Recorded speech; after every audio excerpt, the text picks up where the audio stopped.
E chegamos para o último bloco do Entrevistas. Pamela, existe uma relação entre síndrome de Peter Pan e a síndrome do ninho vazio? Existe. Como a gente estava conversando sobre os pais quererem super proteger os filhos, né? E também de querer ter uma companhia, eles acabam não querendo que os filhos saiam realmente de casa, que é a síndrome do ninho vazio, né? Os pais não querem que os filhos saiam de casa, porque o ninho vai ficar vazio. E o Peter Pan, ele goza muito disso porque ele quer ficar no ninho, né? Muito confortável. E quando acontece do filho sair de casa, que ocorre o ninho vazio e gera um mal-estar naquela família. Os pais ficam sem saber o que fazer sem os filhos em casa, porque eles passaram praticamente a vida toda cuidando dos filhos, né? Toda uma vida investida nos filhos, e quando os filhos saem, eles ficam sem saber o que fazer. Não tem mais o que fazer, o filho saiu, né? Mas pode acontecer algum transtorno psicológico com os pais a respeito disso, com a síndrome do ninho vazio? Em casos graves pode acontecer uma depressão, né? Porque é uma perda, né? E aí, não sabendo lidar com essa perda pode ocasionar uma depressão. E em muitos casos acontece deles se reorganizarem, né? Arrumarem uma forma de lidar com esse ninho vazio, né? Fazer outras coisas, que é o saudável. Às vezes eles procuram ter outro filho, né? Porque eles só sabem cuidar de filhos, então eles arrumam outro filho. Animal de estimação. E às vezes pode acontecer a síndrome da porta giratória, né? Que é o seguinte, os filhos saem, tem todo aquele mal-estar, os pais custam a se organizar, quando eles se organizam, o que acontece? O filho volta para casa. E aí é toda uma adaptação de novo para lidar com os filhos. E aí se adapta, o filho sai de novo de casa. E aí é a porta giratória, porque entra e sai, entra e sai. E aí fica essa coisa esquisita na família de se organizar, tanto com o ninho vazio quanto com o filho voltando para o ninho. É curioso. Essa pauta ela é muito rica. Eu estava estudando a pauta e ela é impressionante como ela é rica. E atual também. E né? muito atual. Será que está ficando cada vez mais atual? Porque a primeira vez que eu li foi uma matéria de capa da revista Veja. Se eu não me engano, foi em 2006, 2007. Não lembro especificamente. Ainda não era tão falado quanto hoje. Mas foi a primeira vez que foi abordado. E seguindo nossa linha de raciocínio é o seguinte: nós temos a adolescência.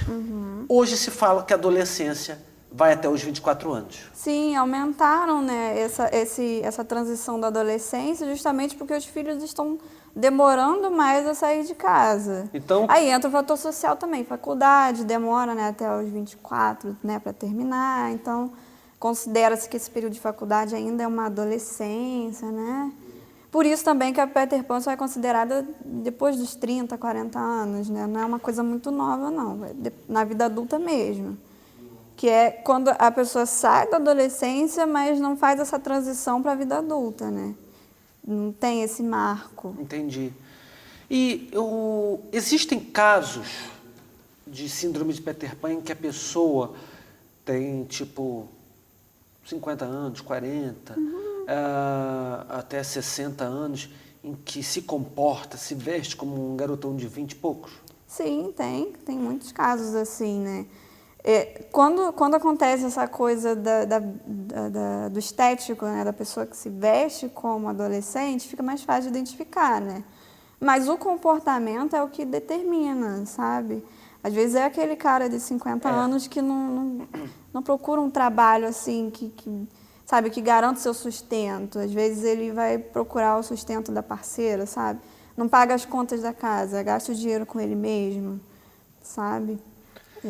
Eu perguntei isso porque eu já vi gente dessa idade me cumprimentando como se eu tivesse 18 anos.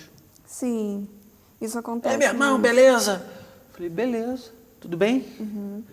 E tem também a questão do imaginário social, né? De que os homens não envelhecem, né? São eternas crianças. A gente ouve isso. Já tem aquela questão que o homem demora a amadurecer, que a mulher amadurece muito mais rápido. Essa questão a gente pode pensar também que a mulher, ela tem marcos, né? A própria questão da menstruação, sabe? É menina, menstruou, não é mais. Já é adolescente, tem esse marco. O homem não tem marco nenhum, sabe? É. Não tem. E aí, depois que tem a menstruação, tem o casamento. Casou a mulher. Ou entrou para a faculdade, está trabalhando, é um marco, sabe? É adulta. O homem não tem muito isso, é uma coisa mais fluida, né? Uma coisa mais simbólica mesmo. É linear. A mulher é ciclo, né? É diferente. Tem fases. Homem não. Então fica uma coisa mais difícil de determinar, sabe? Como que uma mulher administra um marido que tem síndrome de Peter Pan? Ou não administra? Ou ela Tem que ter muito saco. Falei assim, É. vamos ser marido, vamos deixar de ser filho. Ou ela entra nesse jogo, né, de fazer o papel de mãe, né, que cuida de tudo, cuida da vida dele também, ou entra em conflito, né? Quando entra em conflito, ou acontece alguma mudança nesse relacionamento e nesse homem, ou não dá certo, né? Na maioria dos casos não dá certo. Exatamente, porque gera, entra o homem querendo colocá-la nesse papel e ela não aceitando esse papel. Existe algum tipo de machismo, desculpa te interromper, no sentido de que o homem exige que a mulher vá trabalhar e ele fica em casa assim, não, eu estou aqui aposentado, Sim, tem não preciso essa fazer mais questão. nada. Tem essa questão de... Que aí a gente volta à questão do investimento do dinheiro dele, né? O dinheiro dele é gasto só com ele. E quando ele não tem, bom, a mulher que vai dar conta dos filhos, né? Acontece Vai ter que isso gerir também. o sustento da casa. Exatamente. Porque ele é dependente de tudo, ele é dependente emocionalmente, né? É o tipo de pessoa que também não consegue ficar muito sozinha. E também é dependente financeiramente, né? Porque se ele tem dinheiro, eu gasto com ele.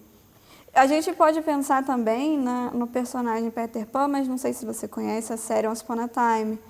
Conheço. Que tem o personagem Peter Conheço. Pan mostrando como ele é, assim, humanamente falando, né? Que é aquela pessoa narcisista, né? Maldosa, às vezes. Só pensa em si, sabe?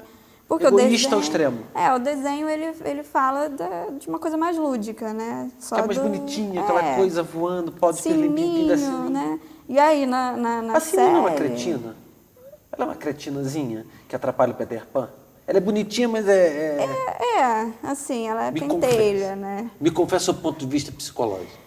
Assim, eu falo mais da série, que foi o que eu me recordo mais, assim, que eu tenho mais contato atualmente.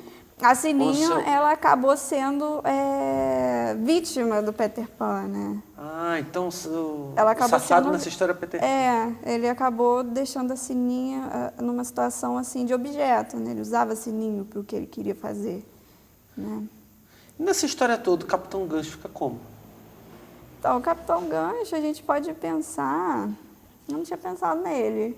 A gente pode pensar como aquele que quer tirar... Como vilão. Ele é o vilão da história porque ele quer tirar o Peter Pan dali, né? Ele fica tentando tirar o Peter Pan da ilha. Quer colocá-lo numa realidade. A gente pode pensar nele como uma realidade, né? Querendo tirar aquela criança ali do ninho dos pais, né? O tempo todo querendo tirar. E assusta muito, né? E destrói as coisas, né? Pamela, estamos chegando ao final do Entrevistas. Quero agradecer a sua participação. Também agradeço. E que em 2020 você possa voltar para poder falar. Porque pauta é que na área de psicologia eu só te mando. Eu te mando a encrenca e falo assim, então vamos gravar lá, né? Mais um desafio. Quero deixar o espaço aberto para você fazer as suas considerações finais, deixar seu contato para quem quiser te procurar para poder consultar. Porque fazer terapia não é coisa de gente maluca, é uma questão de autoconhecimento. De amadurecimento, né? Já que a gente está falando de amadurecimento. Fazer terapia é uma forma de você se desenvolver, né? Desenvolver diferentes áreas, porque a gente pensa em terapia como... é sempre aquela pessoa que está muito mal e aí precisa sair do buraco. E às vezes não. A pessoa só quer se aperfeiçoar, sabe? Corrigir alguns defeitos, né? E, enfim, terapia é vida. Exatamente. Eu sigo no Instagram algumas pessoas ligadas à psicologia, alguns tipos de terapia alternativa que postam coisas exatamente no que você acabou de falar, Sim, que sim. terapia é vida. É vida. Ou se fazer vivo mais ainda, não é? Às vezes descobrir a vida, né? Que no caso do Peter Pan, ele tá lá, sem viver, né? Tá existindo sobre a face, né? Tá numa redoma. Exatamente. Pamela, muito obrigado. Agradeço.